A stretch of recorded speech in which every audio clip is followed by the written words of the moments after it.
नमस्कार, स्वागत है आपका विंध्य भारत में। मैं आपके साथ साक्षी। 15 जुलाई को पुलिस कस्टडी में 25 साल के देवा पारदी की मौत के बाद गुना के पारदी फिर चर्चा में हैं। पारदी समुदाय में युवक तभी शादी लायक माना जाता है जब तक उस पर केस दर्ज न हो जाए। लड़का नाबालिग रहते ही छोटी मोटी चोरी से अपराध की दुनिया में कदम रखता है। गुना के पारदियों के नाम देश की सबसे बड़ी ट्रेन डकैती में भी आ चुके हैं।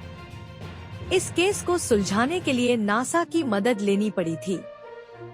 पारदियों ने दिल्ली के पौष इलाके में बुजुर्ग महिला और उसकी 5 साल की नातिन को बंधक बनाकर डकैती डाली थी।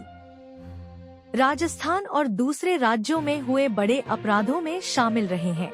मध्य प्रदेश के पारदी गैंग ने 1800 किलोमीटर दूर तमिलनाडु में चलती ट्रेन की छत काटकर 5.80 करोड़ का डाका डाला था। यह तारीख आजाद मुल्क के इतिहास में सबसे बड़ी ट्रेन रॉबरी में दर्ज है। तमिलनाडु के सेलम से चेन्नई जाने वाली passenger train 11,064 Salem Chennai Egmore express की रिजर्व बोगी में आरबीआई के 342 करोड़ रुपए ले जाए जा रहे थे। 18 पुलिस वाले भी बगल की बोगी में थे। जब तक ट्रेन सेलम से विरुधाचलम का 140 किलोमीटर का सफर पूरा करती, तब तक डाका पड़ चुका था।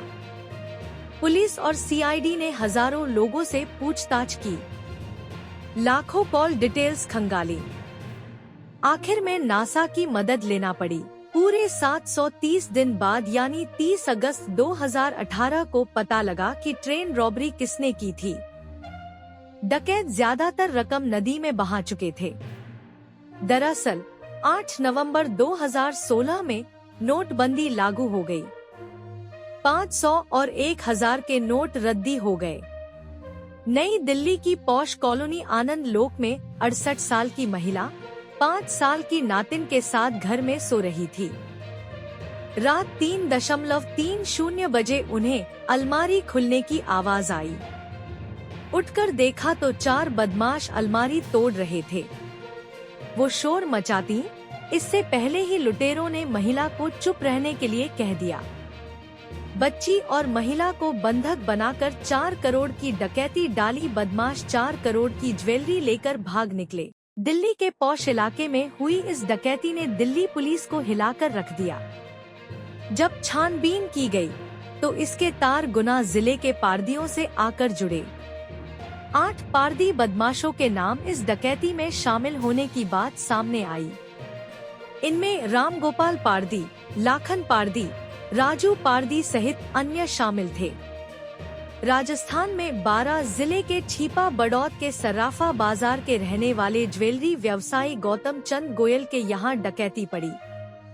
व्यवसायी ने रिपोर्ट में बताया था, घर के नीचे ही उनकी सर्राफा की दुकान है। 11 फरवरी की शाम 6 बजे वह दुकान को बंद कर घर आ गए। 12 फरवरी को सुबह 3 बजे खटपट की आवाज सुनाई देने पर झरोखे से बाहर देखा तो 8 से 9 आदमी दुकान से सामान भरकर ले जा रहे थे। टोकने पर उन्होंने गुलेल से हमला कर दिया। लुटेरे बड़ी तिजोरी का गेट तोड़कर 125 किलो चांदी और चांदी के जेवरात ले गए। वारदात स्थानीय बदमाशों ने मध्य प्रदेश के पारदी गैंग के साथ मिलकर की थी।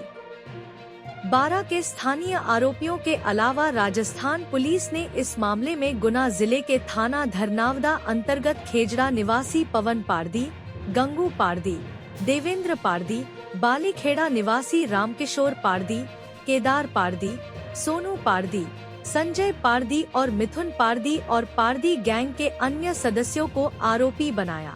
इसमें देवा पारदी को भी आरोपी बनाया गया।